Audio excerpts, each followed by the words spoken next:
Whoever wrote the adorable quote, "Make tea, not war," does not know the history of tea, or is certainly making a jab at it.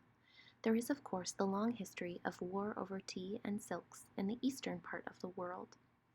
But much closer to home, we have our very own Boston Tea Party. Angry Sons of Liberty, disguised as Native Americans, threw chests of tea off the British merchant ships and into the Boston harbor, in protest to the ridiculous tax Britain mandated. After the Boston Tea Party, colonists swore off tea from King George. As the harbor brewed with tea, so did the minds of colonial ladies to replace their beloved drink. Tea time would not be ignored. Some colonists got tea from Holland, others made their own.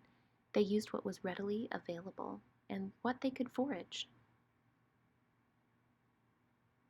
like roots from the river, flowers from the garden, fruits and berries from their orchards, edible plants from the wayside, and plenty of herbs. What we herbalists now deem herbal infusions, the colonial ladies called Liberty tea.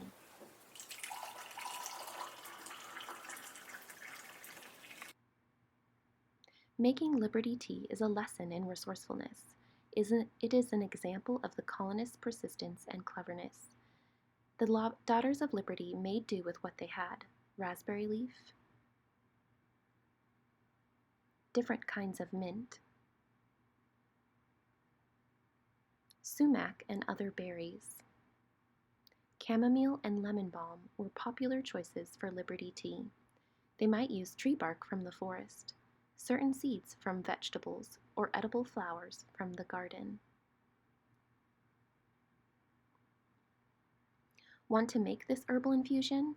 In the true spirit of Liberty tea, there is no recipe.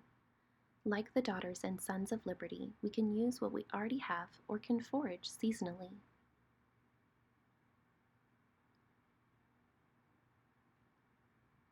A Daughter of Liberty once said, "The origin of all power is in the people, and they have an incontestable right to check the creatures of their own creation." These Daughters of Liberty, with their foraged leaves and hot cups of herbs, are an early example of voting with your dollars, before anyone could even vote. They knew that spending your money matters. The colonial women wanted their tea time, and they were going to enjoy it, but with tea of their own making. It wasn't stubborn insubordination, it was clever resoluteness and an admirable resourcefulness.